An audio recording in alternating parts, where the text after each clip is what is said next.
Imagine a completely legitimate strategy that enables wealthy individuals to enjoy luxurious lifestyles while paying almost no taxes, and when they pass away, their heirs receive everything without tax implications. You might assume this is some questionable offshore scheme or pyramid scam nonsense. However, here's what may surprise you. This isn't an elaborate tax evasion conspiracy devised in the Cayman Islands. This strategy has been in plain view for more than 100 years, and it's so beautifully straightforward that a law professor created a memorable three-word phrase just to explain how the ultra-rich maintain their wealth. My name is Nick, and I dedicate considerable time to researching the financial tactics that distinguish the wealthy from everyone else. If you're frustrated watching billionaires pay lower tax percentages than educators while you face heavy tax burdens each April, subscribe to the channel and hit the like button if this content reveals how the system truly operates. The strategy I'm discussing is known as buy, borrow, die. Before you dismiss this as another get-rich-quick illusion, let me clarify something. This isn't a tactic you can execute with a few $100s in your bank account. We're examining a wealth preservation method that demands substantial capital to function properly, but grasping how it works will fundamentally transform your perspective on taxes, investing, and why the wealthy appear to operate under entirely different regulations than the rest of society. Professor Edward McCaffrey at USC coined this term in the mid-1990s, not to assist rich people in becoming richer, but to illustrate to his students why our tax structure appeared so fundamentally unjust. For years, scholars and tax experts dismissed his framework as overly simplified. They likely believed he was oversimplifying complex financial ideas for students who couldn't grasp the genuine complexities of tax legislation. Then 2021 arrived and ProPublica released a groundbreaking investigation utilizing leaked IRS information that demonstrated McCaffrey had been correct from the beginning. The wealthy weren't merely paying reduced tax rates compared to working class Americans. They were paying nearly nothing. This is where matters become fascinating and honestly somewhat maddening if you're someone who actually pays taxes.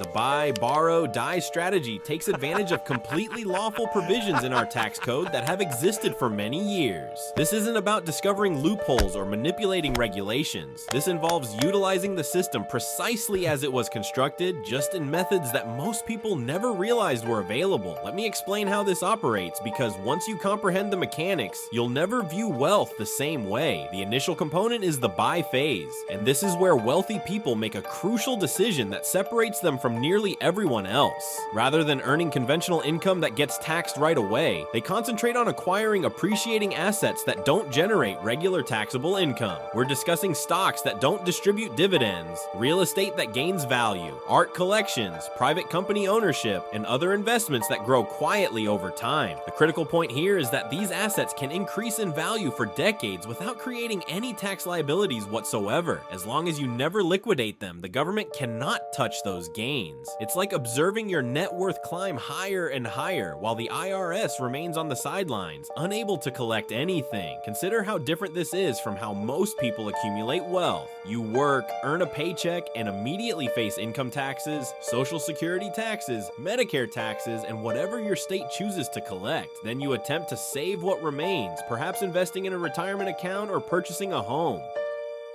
But the wealthy reverse this entire approach. They acquire assets first, allow them to grow tax-free, and determine how to access that wealth without ever creating a taxable event. Now, you might wonder how someone lives off assets they never sell. After all, you can't pay your bills with unrealized capital gains, and stores don't accept stock certificates as currency. This leads us to the second phase of the strategy, which is arguably the most ingenious aspect of the entire system. The borrow phase is where the real magic occurs. Once you possess substantial appreciating assets, you can leverage them as collateral to obtain loans. Contemporary financial institutions have developed sophisticated lending options specifically designed for this purpose. Securities-based lines of credit enable wealthy individuals to borrow against their investment portfolios without selling a single share. Here's the brilliant aspect from a tax standpoint. The government doesn't tax borrowed funds. Think about that for a moment. If you borrow $1 million against your stock holdings, that $1 million enters your bank account account completely tax-free. You can utilize that money to purchase homes, vehicles, vacations, or anything else you desire, and the IRS treats it as if it doesn't exist. The loan terms are typically quite advantageous for wealthy borrowers. Interest rates are often lower than traditional bank loans or home equity lines. Lenders might advance 70 to 80% of the value of stocks and bonds, and even more for treasury securities. The larger your portfolio, the better rates you can secure. Some wealthy individuals can borrow at rates as low as 2 to 3% annually. But here's where it becomes even more intriguing. While you're borrowing against your assets, those assets continue growing. Essentially, if your portfolio is earning 7 or 8% annually and you're paying 3% interest on your loan, you're still profiting.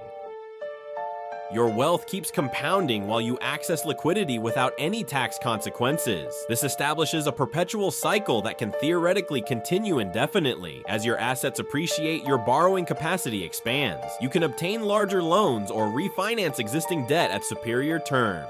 Meanwhile, you're living off borrowed money while your actual wealth grows untouched in the background. Now you might think, this sounds too good to be true. What happens when the loans mature? What if the assets decline in value? What about all that accumulated debt? This is where the third phase of the strategy enters, and it's the element that truly demonstrates how our tax system favors inherited wealth over earned income. The die phase isn't just a dark wordplay, it's the culmination of a wealth preservation strategy that can extend across multiple generations. When someone employing this strategy dies, their heirs inherit the appreciated assets through something called stepped-up basis. This is where the tax code essentially grants the wealthy an enormous benefit that most people don't even know exists. Under current federal tax law, when you inherit assets, you receive them at their present market value, not at the price the original owner paid for them. All those capital gains that accumulated over decades simply vanish for tax purposes. If your grandmother purchased stock for $10 per share 50 years ago and it's worth $500 when she dies, you inherit it as though she paid $500 for it. All that appreciation becomes tax-free permanently. This means the heirs can immediately sell the inherited assets without owing any capital gains taxes. They can use the proceeds to settle any outstanding loans, and whatever remains becomes their tax-free inheritance. The family wealth not only survives the generational transfer, but often emerges stronger than before.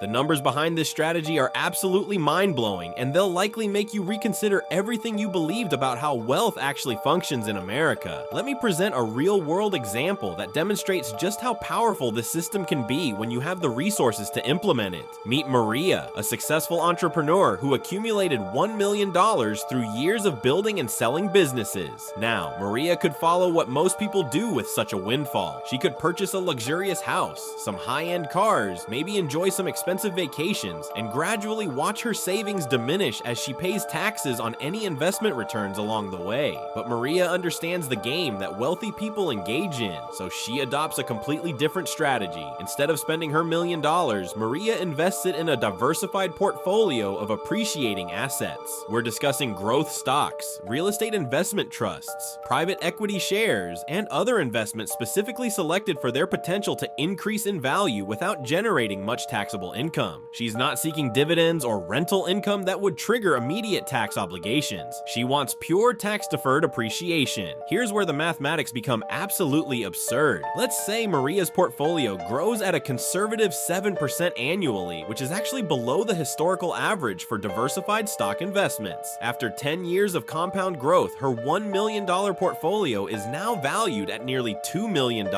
That's a gain of almost $1 million that has never been touched by taxation. If Maria were to sell these assets right now, she'd face a substantial tax bill. Between federal capital gains taxes at 20% and state capital gains taxes that could add another 5%, she's looking at paying roughly $250,000 to the government. That's a quarter of her entire gain disappearing just for the privilege of accessing her own money, but Maria doesn't sell anything.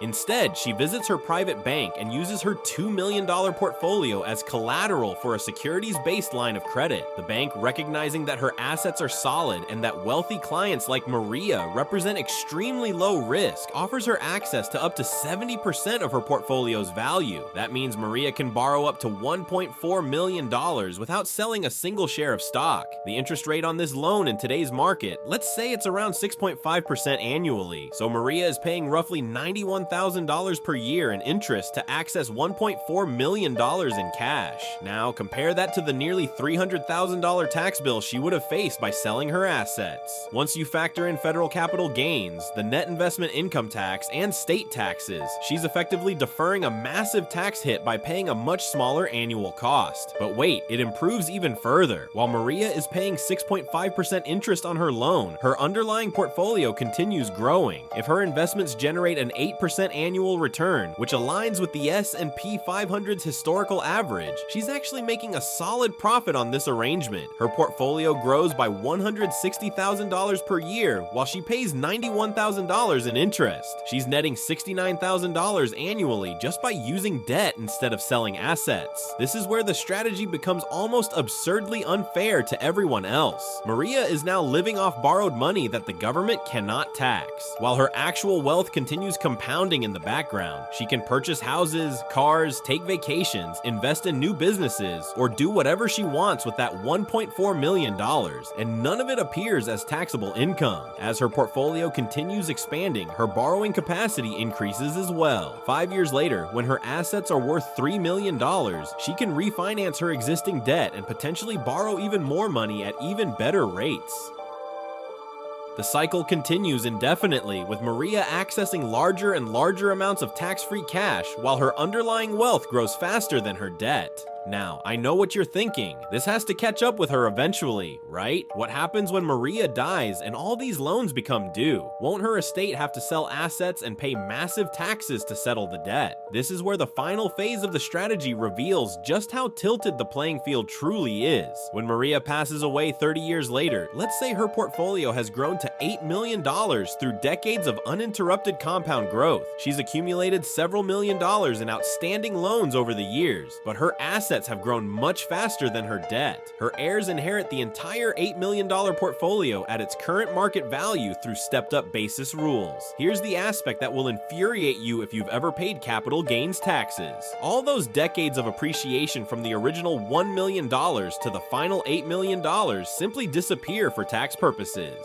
Maria's heirs can immediately sell $4 million worth of inherited assets to pay off the outstanding loans, and they owe absolutely zero in capital gains taxes. The remaining $4 million becomes their tax-free inheritance. Let's put this in perspective. Maria started with $1 million and managed to provide her family with a $4 million inheritance while living lavishly off borrowed money for 30 years. The total tax bill on this entire transaction, essentially zero. Meanwhile, if regular people tried to build wealth through traditional methods like earning income and saving after-tax dollars, they'd be paying taxes at every step of the process. The scale at which this strategy operates in the real world is absolutely staggering. We're not discussing a few wealthy families gaming the system. Securities-based lending has become a massive industry specifically designed to facilitate this type of tax avoidance.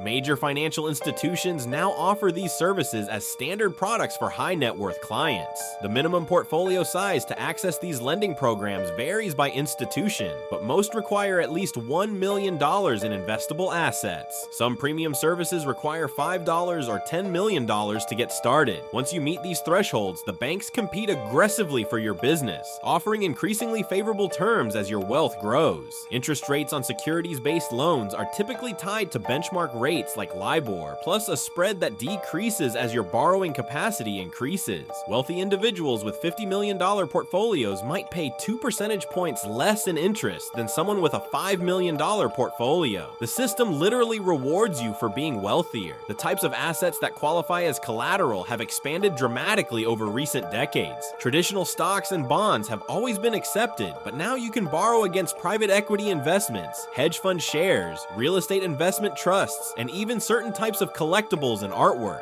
The financial industry has essentially created a lending product for every type of asset that wealthy people prefer to own. What makes this even more frustrating is how the strategy scales with wealth. Someone with $10 million in assets can borrow $7 million and live better than most people ever will while paying minimal taxes. Someone with $100 million can access $70 million in tax-free liquidity and still watch their net worth grow every year. The more money you have, the more effectively this strategy functions. The compounding effect over multiple generations creates dynastic wealth that becomes almost impossible to erode through taxation. Each generation inherits assets at stepped-up basis, continues the buy-borrow cycle, and passes even more wealth to their children. Meanwhile, families trying to build wealth through earned income face tax rates that can exceed 40% when you combine federal and state obligations. This explains why wealth inequality has exploded over the past several decades despite periodic efforts to raise taxes on the wealthy. You can't tax wealth that never gets realized as income, and you can't collect capital gains taxes on assets that never get sold. The buy, borrow, die strategy allows wealthy families to effectively opt out of the tax system that everyone else participates in. The psychological impact of understanding this strategy can be profound, especially if you've spent your entire life believing that everyone plays by the same financial rules. It's like discovering that while you've been playing checkers, the wealthy have been playing three-dimensional chess with a completely different rule book that nobody ever explained to you. The most frustrating aspect about all of this isn't just that the strategy exists, it's that our entire political and media discourse around tax policy completely misses the point. Politicians debate raising or lowering tax rates, while the ultra-wealthy sit back and laugh because tax rates are irrelevant when you never actually realize any taxable income. You could raise capital gains taxes to 90% tomorrow, and it wouldn't affect someone using the buy, borrow, die strategy one bit because they never sell their assets. This creates a bizarre situation where middle-class families earning $60,000 annually pay higher effective tax rates than billionaires who control assets worth more than the GDP of small nations. The teacher, the nurse, the engineer, and the small business owner all get hit with income taxes, payroll taxes, and property taxes while watching headlines about how the richest people in America paid less than 1% of their wealth in taxes. What's even more infuriating is how the financial media covers this topic.